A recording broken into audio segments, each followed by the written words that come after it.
Bonjour. Ce cours 13 est celui sur la tolérance. Nous avons vu dans les cours précédents de nombreux mécanismes de la réponse immune, la production d'anticorps, l'activité cytotoxique ou phagocytaire, et nous avons vu qu'il y a de nombreux aussi mécanismes de régulation. La tolérance est une de ces régulations de façon à éviter des réactions indésirables. Nous allons en voir les 4 principales composantes, et puis ensuite nous aborderons des points de réflexion sur la place de la tolérance dans la réponse à l'antigène. Cela nous permettra au final d'ouvrir sur les applications médicales de la connaissance du système immunitaire, en particulier avec le boom actuel des médicaments dirigés pour immunothérapie. Alors, qu'est-ce que c'est que la tolérance immune, déjà ? Eh bien, c'est une réduction notable, voire même carrément l'absence de réponse immune à un antigène. On n'aura pas d'anticorps, ou alors une réponse très faible, on n'aura pas de réponse cytotoxique. C'est tout à fait normal, ce sont des mécanismes qui s'installent très rapidement vis-à-vis des antigènes du soi et qui évitent l'attaque auto-immune de nos propres composants. C'est moins fréquent vis-à-vis d'antigènes qui ne sont pas du soi, sauf dans le cas particulier de contexte un peu atypique de stimulation. C'est aussi une tolérance qui va permettre le maintien du fœtus chez la femelle gestante.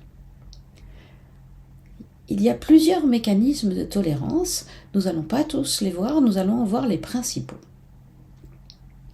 D'abord, c'est l'absence de lymphocytes spécifiques.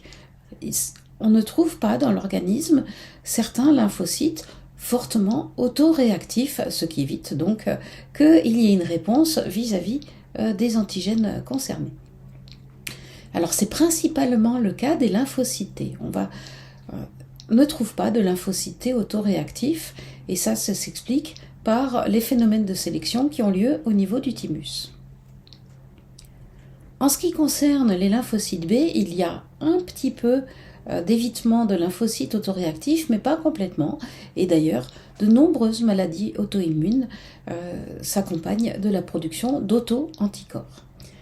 En revanche, comme ces lymphocytes B ne peuvent pas coopérer avec un lymphocyte T autoréactif, puisqu'il n'y en a pas, eh bien on aura souvent des réponses faibles ou partielles, simplement de type primaire. Le second mécanisme, c'est l'anergie, dont on a déjà parlé dans la dynamique de réponse d'un lymphocyte, d'un clone lymphocytaire à l'antigène. Il s'agit d'une différenciation vers une hyporéactivité du lymphocyte qui aura besoin de signaux beaucoup plus forts que la normale pour se remettre à fonctionner. Un troisième mécanisme, ce sont les freins cellulaires, en anglais immune checkpoint. Ils ont été découverts récemment et ils ont énormément été étudiés dans le cadre de la cancérologie.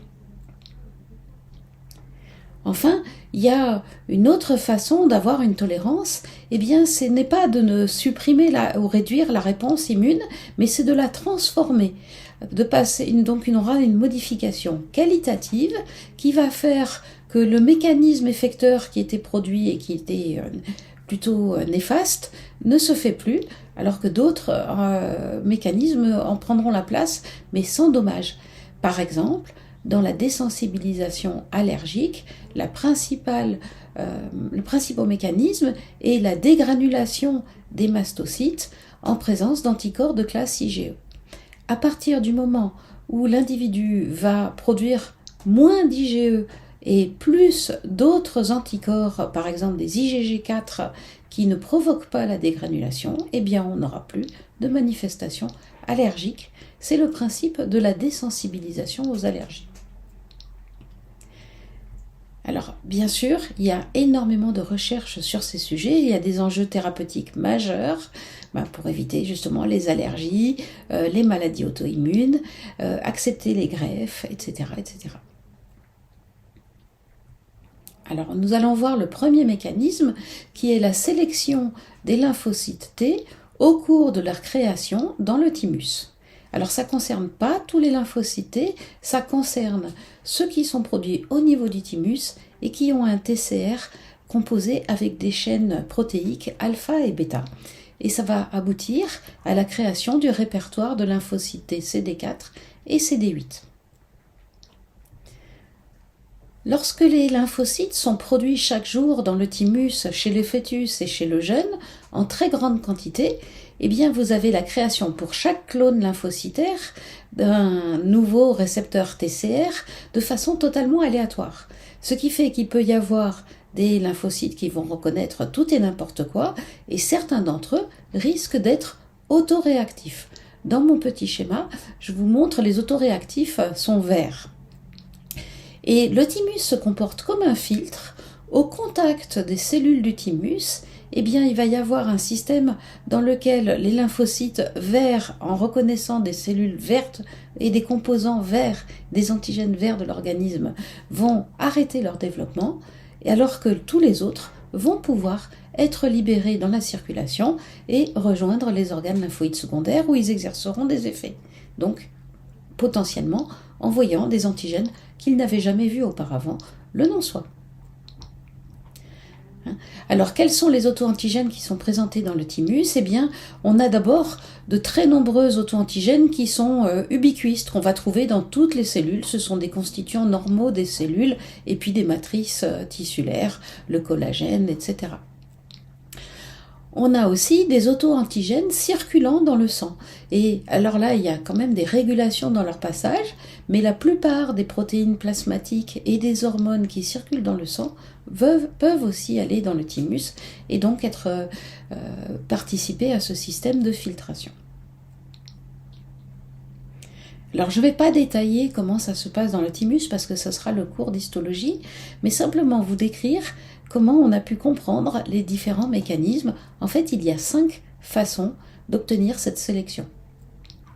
À partir de la cellule précurseur se crée le thymocyte qui va avoir un TCR et les 2 chaînes CD4 et CD8. Alors ce TCR n'est pas complet, ce qui fait qu'il ne va pas y avoir de fonctionnalité associée à ça. Le thymocyte ne peut pas, par exemple, produire des cytokines ou avoir une activité cytotoxique. Ce qui fait qu'il va rencontrer des antigènes présentés par les cellules présentatrices d'antigènes qui sont dans le thymus, sans qu'il y en ait des conséquences néfastes sur ces cellules. Alors, premier cas de figure, le TCR n'est pas opérationnel, il ne reconnaît rien, aucun CMH, aucun antigène sur la cellule, et donc il va s'étioler par apoptose, il va disparaître. Au contraire, s'il a une interaction très forte qui reconnaît très bien un auto-antigène de l'organisme ou le CMH de l'individu, eh bien là, il y a un signal inhibiteur puissant qui va provoquer aussi son apoptose et donc supprimer les principaux lymphocytes autoréactifs. Ce sont seulement dans le cas d'interactions faibles, donc il va reconnaître un auto-antigène associé au CMH de l'individu, mais avec un signal très faible, donc qui ne va pas suffire à le déclencher une fois qu'il sera dans un tissu, mais qui pourra éventuellement être meilleur avec une variante qui serait un antigène de l'extérieur, non soi. Et à partir du moment où il est donc encouragé par des signaux positifs fournis par les cellules avec lesquelles le lymphocyte interagit, eh bien s'il a interagi via le CMH2, il va garder le CD4 et perdre le CD8. S'il a interagi avec un antigène présenté via le CMH1, il va garder le CD8 qui avait permis la fixation au CMH et perdre le CD4. Et c'est comme ça qu'on arrive aux 2 sous-populations, CD4 et CD8, qui vont pouvoir arriver.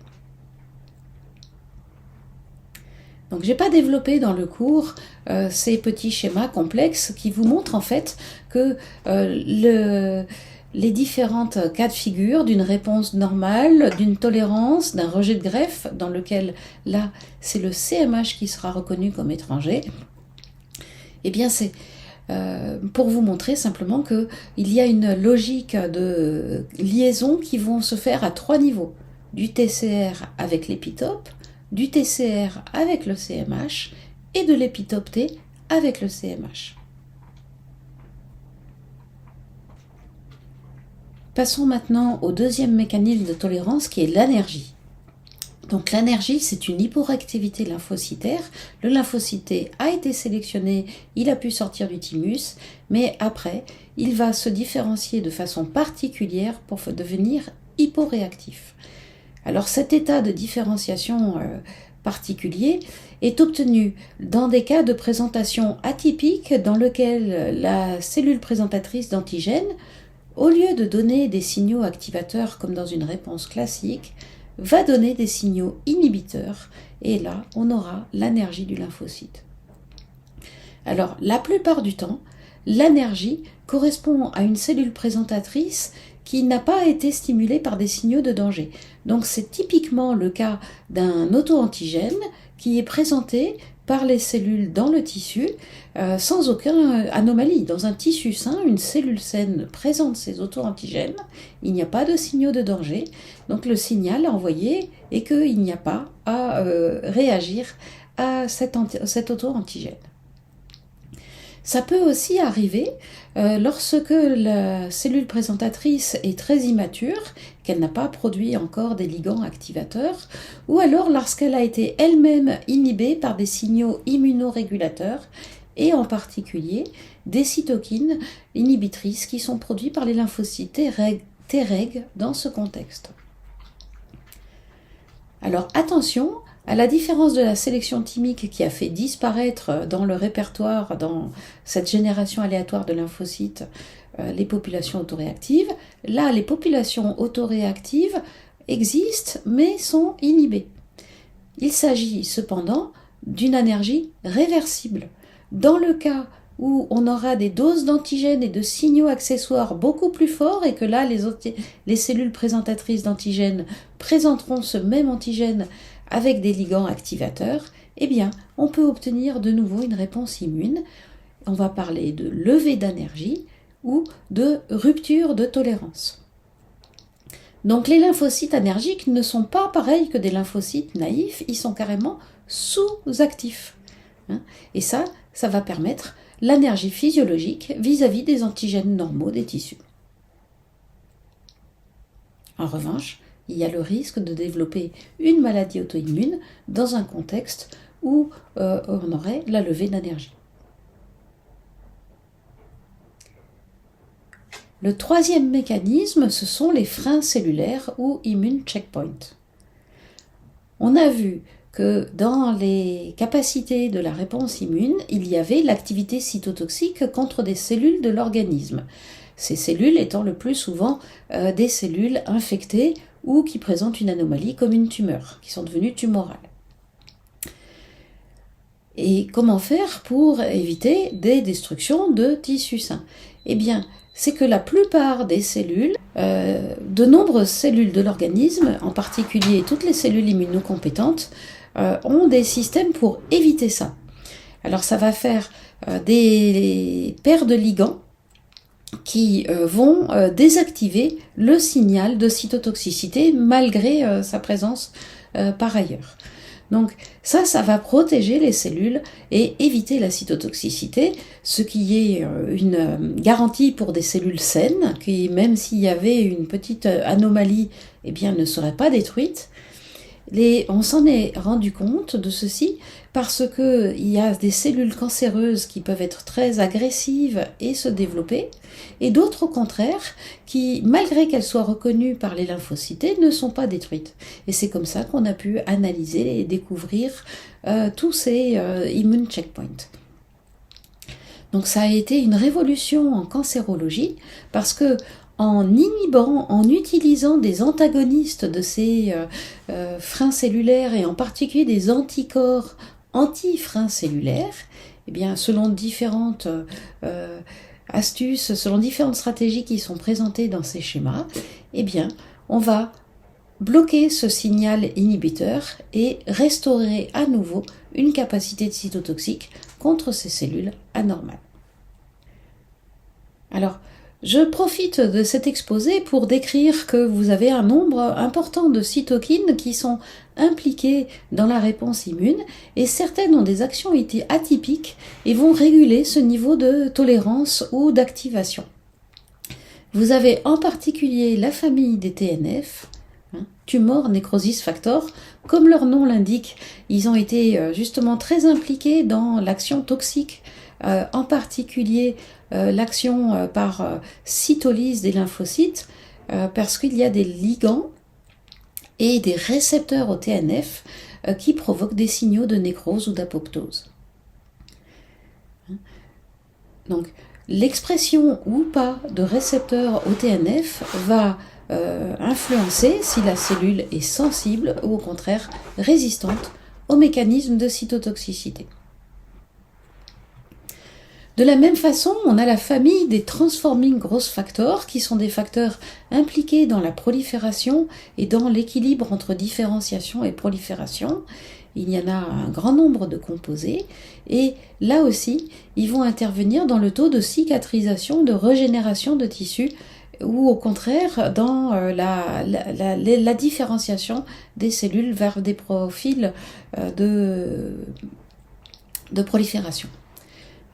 Alors, les TNF et les TGF sont produits au cours de la réponse immune et vont donc intervenir soit à faible dose comme immunostimulants, soit à forte dose, au contraire, avec des effets toxiques, soit en détruisant les cellules, soit en les rendant tumorales. Donc ça, ce sont des cytokines qui sont particulièrement suivies lors des troubles de l'immunité et lors des cancers.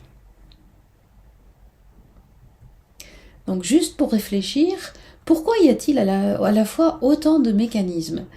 Eh bien, il n'y a pas vraiment un finalisme, c'est comme ça s'est développé, mais ça correspond à des situations différentes qui vont avoir des compromis différents. L'éducation thymique, c'est un phénomène fixe. Il n'y a plus les lymphocytes, on ne peut plus réagir même s'il y aurait besoin de le faire. Et on s'aperçoit qu'une des conséquences néfastes, eh bien, c'est la présence de lymphocytes autoréactifs contre des antigènes qu'on n'avait jamais vus au niveau du thymus. C'est le cas des organes séquestrés. Si un traumatisme, par exemple, fait rentrer des lymphocytes par une brèche vasculaire dans ces tissus précieux, comme l'œil, le système nerveux, eh bien dans ce cas-là, on va avoir une complication auto-immune très importante. L'énergie, en revanche, est un phénomène dynamique, donc avec le risque qu'il ne soit pas aussi bien équilibré que ça, mais qui permet d'avoir une réponse plus adaptée à la situation d'un tissu sain ou au contraire qui présente des anomalies. Il est particulièrement adapté, ce mécanisme d'énergie, à la tolérance materno-fœtale pour éviter des réactions intempestives de la mère contre le fœtus, ou même on pourrait envisager de la fœtus contre la mère. Donc on a vu dans un cours précédent le rôle important des cytokines produites par des NK particuliers au niveau du placenta. De la même façon, dans le foie, on a des mécanismes atypiques avec une fréquence importante de tolérance. Donc pour récapituler, les mécanismes cytotoxiques contre les cellules de l'organisme peuvent être bénéfiques en éliminant des cellules normales ou néfastes s'ils éliminent à tort des cellules saines. Donc, voyez comment se sont développés tous ces mécanismes de régulation pour éviter qu'il y ait des effets néfastes sur l'organisme, surtout quand il s'agit de cellules qui se renouvellent difficilement.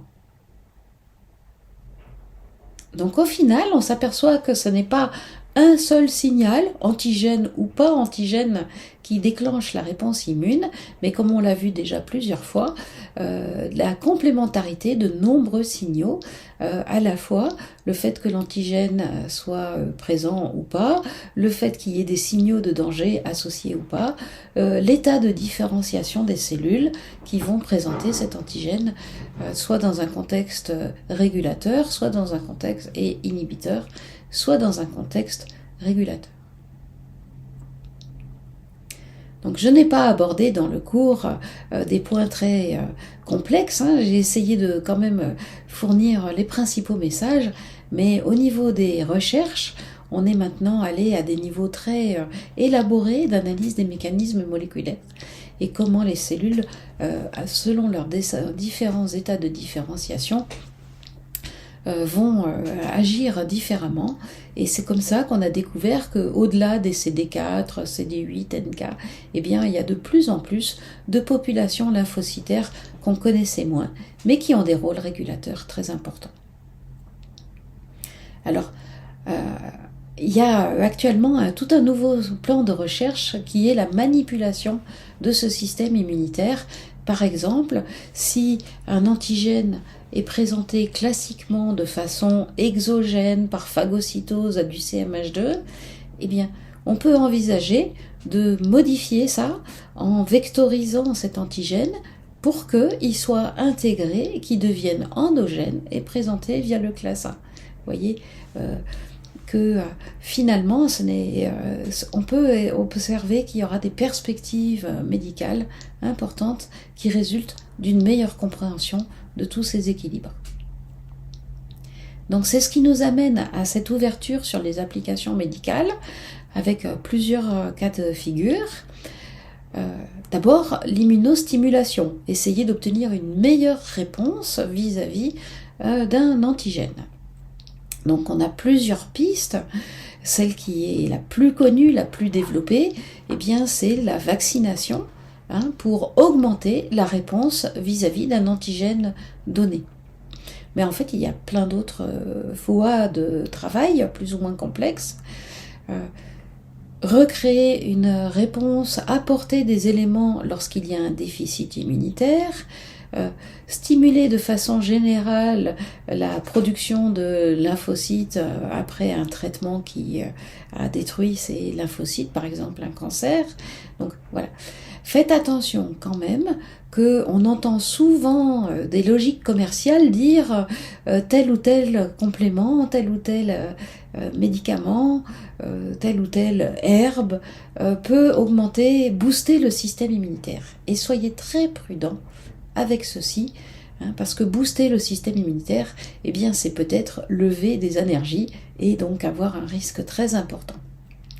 Donc attention au charlatanisme, attention aux produits pour lesquels on n'a pas de preuves. Ce qui est le plus important, c'est d'avoir un bon équilibre physiologique avec une bonne nutrition, et ça vaut beaucoup pour la bonne qualité de la réponse immune. On va voir dans une diapo un peu plus tard l'utilisation thérapeutique des cytokines. Au contraire, on peut avoir besoin d'utiliser des traitements qui inhibent la réponse immune, carrément même en détruisant des cellules, l'immunosuppression. Et donc on a toute une batterie de traitements, et là la difficulté c'est de choisir celui qui est le mieux ciblé pour éviter des effets indésirables et vraiment, par exemple, inhiber des lymphocytes actifs sans interagir avec des lymphocytes au repos dont on aurait besoin pour d'autres réponses par la suite. Enfin, troisième voie, c'est non pas d'augmenter ou de supprimer, mais comme je vous l'ai décrit précédemment, modifier la réponse, et je vous ai décrit le principe de la désensibilisation allergique.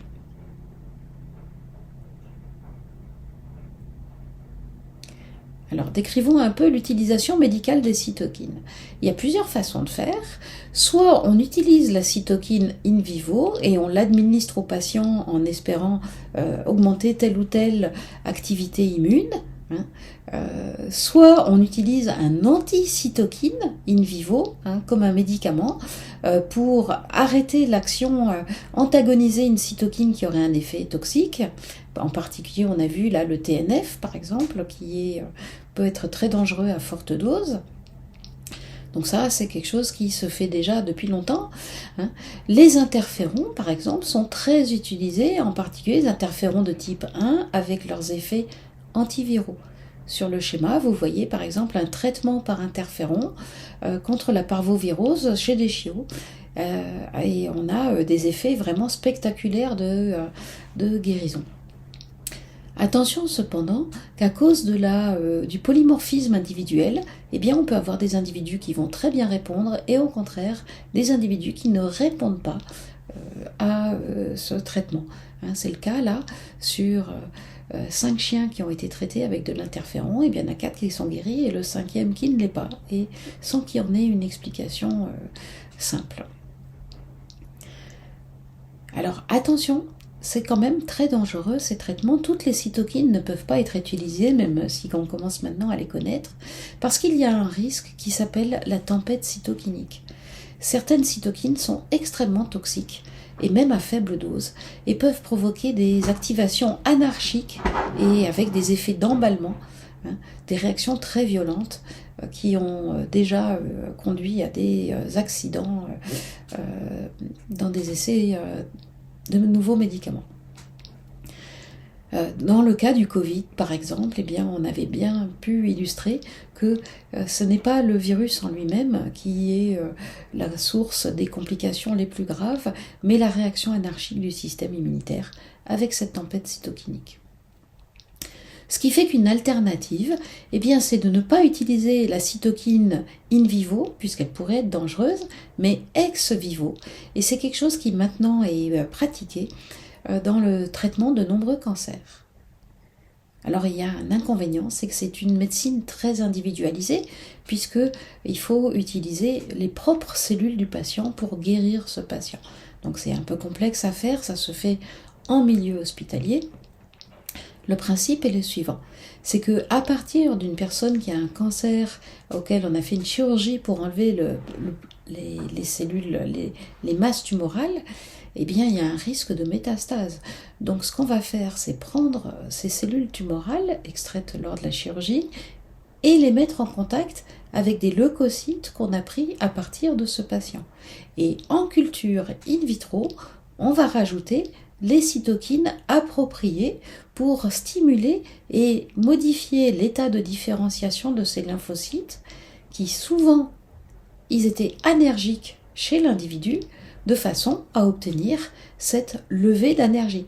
Et une fois que les leucocytes sont devenus de nouveau actifs et capables de tuer les cellules tumorales in vitro, alors là, il est temps de les réinjecter aux patients et elles pourront aller exercer un effet antitumoral au bénéfice donc de la guérison.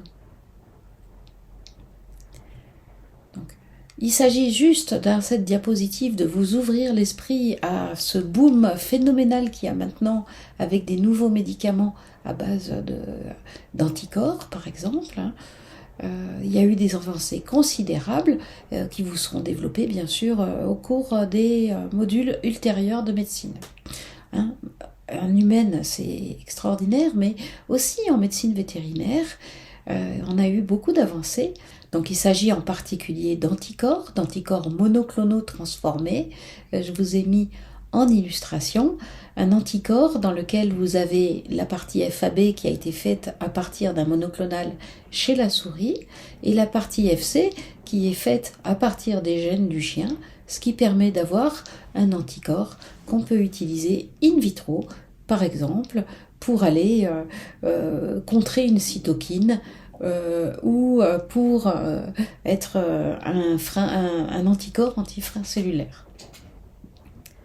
Donc, je ne détaille pas plus dans cette vidéo, mais bien sûr, les enseignants de l'école vétérinaire sont à votre disposition pour aller plus loin dans votre réflexion.